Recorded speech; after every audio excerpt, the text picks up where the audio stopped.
I know a lot of artists are frustrated with social media right now because it's not showing your work to potential new followers, and even to the followers that you already do have. I made a video a little while ago breaking all of that down and what we can do to try and change things. That video was very strategic, so you should watch it. This video is more tactical, with lots of ideas to try out for LinkedIn, Threads, or Twitter and Instagram. In a nutshell, the two problems artists have on social media right now are that their work, usually single still images of illustrations or paintings or photos, don't hold attention long enough. The social media platform's goal is to keep their users looking for longer and to hold their interest. And a still image only does that for a few seconds at most. And also, your followers don't share your work with their followers. This is because most of your followers as an artist are other artists. They don't want to share your work with their followers, they want to share theirs. So finished pieces of art that you post just don't spread organically. I'm going to generalize here because it's not always the case, but people tend to share what's beneficial for them, not to help you out. So if you can create content that helps other people look good or gain respect with their followers, you're onto a winner. If you're worried about putting your face on camera, that's okay. We'll explore plenty of ways around that, but I would encourage you to try it because it does work. Here's an illustration of just how powerful that can be that I've borrowed from a post on marketingexamples.com. Same painting, posted on Reddit at different times with radically different outcomes. We've got a lot to get through, so I'm going to dive right in.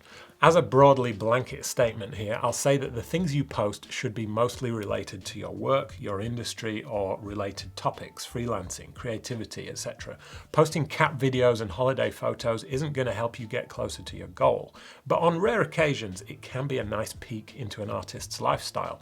Use them sparingly and thoughtfully. The various algorithms have to work out who your content is for, so if you keep it focused, you'll find your audience quicker. If it's scattered and talking about lots of different subjects, the algorithm will have a harder time connecting you with the right audience. It probably makes sense to start by choosing some core pillars for your content, subjects you talk about or post about regularly, things you know about or are learning about.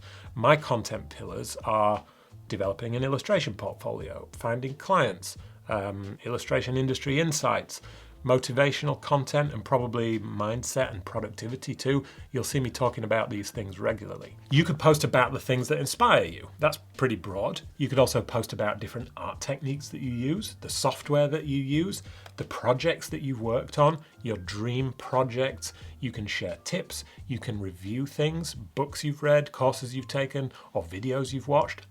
Post about your wins as an artist, and you can post about your struggles too, and you can post about things that you've learned. Teaching other people what you've learned is a great way to make sure that knowledge sticks in your head. Take some time to brainstorm some ideas for yourself here too, and if you need more inspiration, pay attention to what comes up in your social media feeds and see what catches your attention from other creatives. For platforms, I'm going to start with Threads. These tips could also work on Twitter, but because Threads is connected to Instagram, whatever you do on Threads will also help you grow on Instagram. You might never have seen much point in sharing text-based posts online if you're a visual artist, but it is a very good way to grow a following and earn some credibility by posting things that other people will find interesting. It's also much easier to write a short text post than it is to film a video or create a new painting. People scan social media, so don't write big blocks of text. Keep it short and easy to absorb quickly. Use bulleted lists. For example, these 5 books changed my life. Use numbered lists. For example, if you want to achieve X, do 1, 2, and 3. Ask questions that will encourage lively debate and engagement. Don't post links that will take Threads users off the platform. Threads wants users to stay on the platform, so these won't perform well, and that goes for LinkedIn too. Post images. This can be your work, you at work, your workspace, or anything else that might inspire or interest another artist. Comment on other people's posts, ask thoughtful questions, congratulate them, encourage them, disagree with them if you want. It is a social network, so you can lean into the social aspect. Share other people's posts. If you share interesting things from other people, your profile becomes more interesting and varied. And always think about the hook. The first line of your post has got to be interesting enough to get someone to read the second line. Start with bold statements, interesting questions, or surprising facts. You can recycle content for different platforms. Different audiences live on different platforms. All it takes is some reformatting to turn a Threads post into a more visual Instagram carousel. I will probably post this list on Threads or LinkedIn sometime soon. Next, we'll look at LinkedIn, more written content mostly, but some images too, hopefully. Expand on your popular threads and flesh out the idea into a longer, more detailed post. Definitely add your artwork to go along with text posts. That's what's going to catch people's attention. And the first 3 lines of your text posts on LinkedIn will be shown before the read more button. This is your hook again.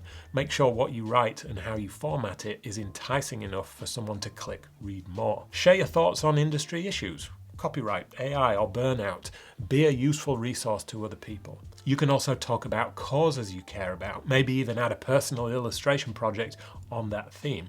Let people know what you value. If you're worried you don't have the experience or credibility to write something informative and educational, borrow experience and credibility from others. For example, I read the one-page marketing plan by Alan Dibb.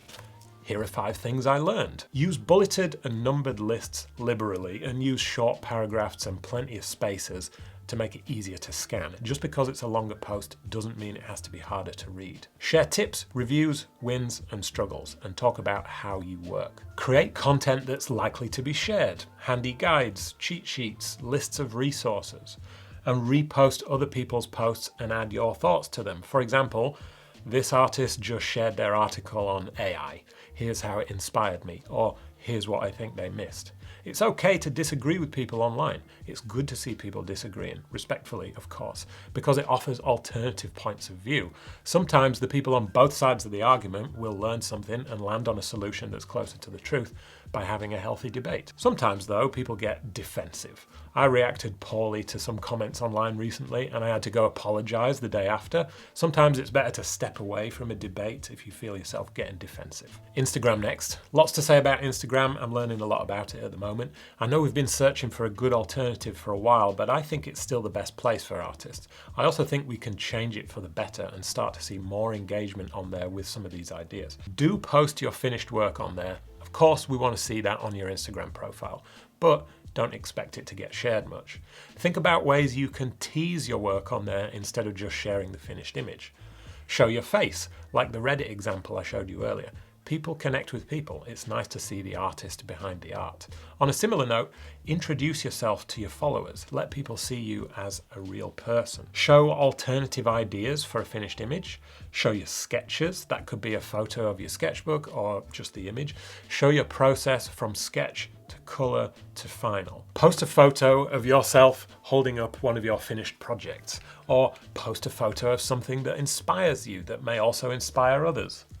Oh! It's a cat. She hated that. Remember, still images don't hold attention for very long, so in all likelihood, these won't perform as well as other formats, but you should still pepper them in because an Instagram profile that's varied in content and formats is an interesting place to be and to browse. It's the variety all working together that will make your profile interesting. If any of these tips so far are sparking something that you want to try, hit the like button so that I know you're enjoying the video, and maybe I'll make another one just like this. Now, stories. Stories are primarily for connecting with the audience you already have, and they don't spread much beyond that. Stories work well for a visual diary. Show people what you're up to day to day with a quick photo or video. Stories are where you can share external links too. If you want to direct people to events or articles or anything else, do it here. Share one of your older posts in your stories to get some more eyes on it. Stories are also a great place to share other artists' work. They don't live on your profile forever, and you can show your support for an artist you like. There's a bunch of different stickers you can use for different functions in stories. You could propose a question and encourage people to answer. You could ask for feedback on something you're working on. You can take a vote. If you've got 3 sketched ideas, you can let the people decide. You can share some behind the scenes content, a studio tour, for example. You can share videos of you sketching or a time-lapse screen recording of you working on a screen. Something you might not want to live on your profile forever, but it's still interesting to other artists. Share some inspirational quotes that keep you going in tough times. They might not make much sense in your main grid, but it might be just the thing one of your followers needs to see on that day. Lots more to explore with stories. They're a great way to engage with the audience you already have, I don't use them nearly enough. But let's move on to other ideas for the main grid. You've got a lot of options here. At the time I'm writing this, Instagram is still rolling out the taller image format over the square format. I'm not sure if it's changed for everyone, but it's heading that way. Post images that are 1080 by 1350 pixels or a 4:5 ratio. Make some carousels. If you're showing the progress or process of a piece of art, you could either start with the sketch in image 1 and a color rough in image 2 and build it up to the final image. Or you could start with the final image, then show the process after and see which one works better. You can show the work in context with the illustration in image 1 and the photo of the product in the form the client used it in image 2, or vice versa, depending on what looks best. Share the tips or lists you've shared in threads in a visual format by using a carousel of text-based images. Carousels are the most popular posts I've made by a long way. And remember the hook. Whether it's visual or text-based, the first image in the carousel has to be interesting or curious enough to get people to swipe to the next one. Pin your most popular post to the top. These are obviously doing something right, so let them be the first thing new people see when they look at your profile. This may be a personal preference for me, but fill the frame and try not to leave white space around a spot illustration that has a white background. Adding an off-white or more colourful background to it can help your profile look more lively and eye-catching overall. Don't just show the final digital image. Take a photo of the work on your desk and style the photo so it looks really interesting. You can use plants and pencils and paint pots or whatever. And share some photos of yourself at work every now and again too. Now let's zoom out a bit and look at your main grid as a whole. Most people will be encountering your work one image at a time in the feed, but if they like what they see, they'll visit your profile and see the grid. If it looks messy and inconsistent, they might not bother following you. But if it looks well considered and planned with lots of interesting looking thumbnails, they'll feel like it's worth following you. This is not as important as it used to be because as the algorithms develop, people are coming across more and more content individually, one image at a time. People aren't going to be visiting your profile to catch up with what you've been up to, probably, but it's still worth curating your profile grid so it looks good and attracts the right followers. Let's move on to Reels. Use the search bar to find Reels that are performing well and see if you could recreate them. You could type in illustration and see lots of well-performing illustration Reels there, but try searching for other related niches too, graphic design, painting, photography, and see what Reels people are making that you could try out. Experiment. I've been trying all kinds of stuff out with Reels recently. Talking heads, videos of illustrators' work, somewhere I'm talking, somewhere I'm not, and it's just text on screen. Long videos, short videos, filming in the supermarket, 20-second portfolio reviews, even reviewing some top performing illustration reels. Some of them work really well, some don't, but it's only by experimenting that I gather enough data to tell me what I should do more of. Post regularly. This applies to all the platforms, but the more active you are, the better chance you've got of growing. Use captions and subtitles on screen. Most people are watching reels with the sound off, so you've got to communicate visually. And think about the goal of each reel. Is it to get views, likes, saves, or shares? Use the trial reels feature. I don't think you get this until you reach 1,000 followers, but when you do, you can post trial reels, which are only shown to non-followers. That means you can test how good a reel is before you share it with your followers.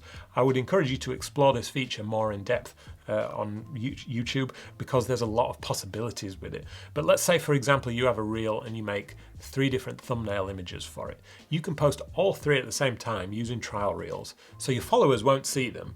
Then it takes a little while to show them to new people, but you will see probably that one of them performs better than the others, and you can share that one with your followers. So you can test thumbnails, you can test out different hooks, different camera angles, or whatever you want. It's so powerful to be able to test these things out to find out what works before you release it to your followers. When you have a reel that performs well, don't ignore it. Something about that format or the way you presented something is working well, so you should try it again. Talk about a different project or whatever, but replicate the style or the format or the length, double down on what works. Instagram Reels can now be 3 minutes long, but I wouldn't recommend you go for that length. People just don't stick around long enough. Better to have a 30-second reel where most people get most of the way through it than a 3-minute reel where barely anyone gets halfway through. I've looked through a lot of illustration reels and design and other niches too that perform well online, and you definitely don't have to show your face or speak to the camera like I do. Here are some ideas you can try. Film over your shoulder or top down while you're working. Film close up. Film far away. Record a voiceover after you film something, or don't, just use captions and music. record your screen on your iPad or your computer, keep the pace of your videos up. You can switch camera angles, you can speed up the video so you're drawing super fast. If it's not too long, people will stick around to see the final outcome. Film yourself doing everyday work activities for a couple of weeks and keep a folder of those clips. Then you've got a bunch of videos that you can cut together and add different text and music to. You can recycle and remix them whenever you want to share a reel. If any of these tips have stood out to you or have made you want to try some social media experiments, let me know which ones you like in the comments. The original title for this video was 100 Social Media Tips for Illustrators, but the list has been sat in my notebook for 5 months now while I try and finish the list. So I figured I should just post what I've got, and if I think of more, and if you like this video, I'll post another one. I think there's an important lesson there for social media. Don't overthink it. Don't let it weigh you down. If you've got something to share, share it. See how your audience responds to it. If it flops, no big deal. But if people like it, you now have proof that what you made works and you can be more confident for the next video you make. Experiment, try things out, see what works and what doesn't. If you find out you really don't like it or it's not helping your business, no problem. Just don't let fear or comparison to other people hold you back from giving it a try. If you've been watching this channel for a while, you'll know I used to be pretty anti-social media, but honestly, the more I create and the better I get at it, the more I enjoy it. If you're ready for a more strategic video about using social media, check out this video. I'll see you next time.